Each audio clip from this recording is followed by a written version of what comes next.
La parole est une matière. C'est la matière du surnaturel.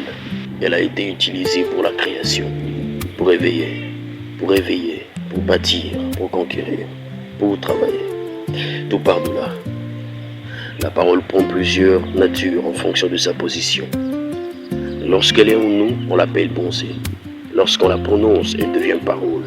Lorsqu'on l'exécute, elle devient l'œuvre. Rien ne peut trouver chemin vers l'existence sans l'intervention de la parole. C'est pourquoi elle est la mère de l'être. Tout ce qui est prend source dans la parole. La parole est Dieu. C'est la nature la plus profonde et la plus réelle de Dieu, car la parole est aussi traduite par d'autres comme une énergie, une force. On finit tous par se retrouver au même endroit lorsqu'il s'agit de l'évolution, de l'éveil, de la conscience, car on prend le même chemin de l'origine. On revient à la parole pour communiquer, on revient à la parole pour construire, on revient à la parole pour résoudre. En fin de compte, l'humain a eu toujours et aura toujours besoin de la parole. Tu as besoin de la parole, tu as besoin de Dieu. Dieu se trouve dans tout ce qui te définit, car tu obtiens sens à ta vie, à ton existence, qu'à travers la parole.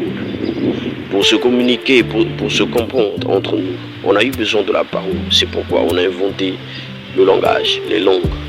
Mais tout ceci renvoie à Dieu qui est la parole. Je me questionne.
La science traduit l'origine de l'existence par la théorie du Big Bang.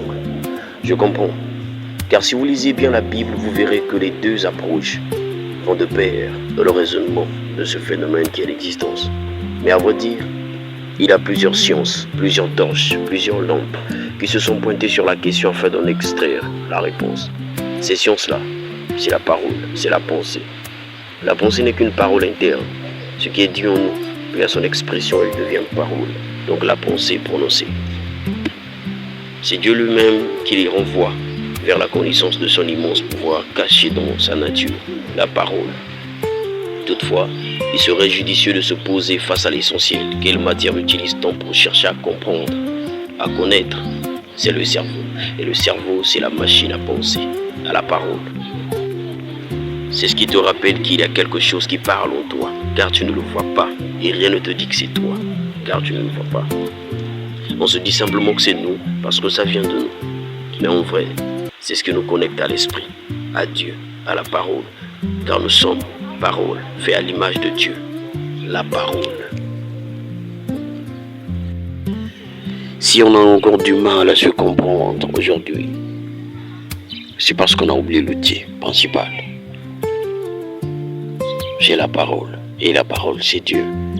Lorsqu'on se détourne de Dieu, évidemment on se détourne de ce qui fait qu'on soit, de ce qui permet que nous puissions nous réunir, ce qui te permet de connaître l'autre.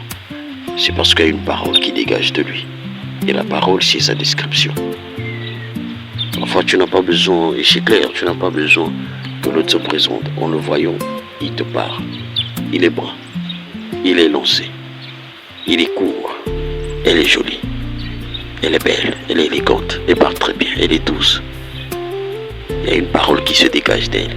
Et c'est ce qui fait que tu l'entends, tu le sais, tu le vois. C'est ça ce qui est magnifique avec Dieu, la parole. On voit la nature, c'est pourquoi on dit que la nature nous enseigne. Parce que la nature parle par rapport à ce qui la renferme. les animaux, les arbres, l'air, les fouilles. Toutes ces choses, c'est la parole qui se dégage.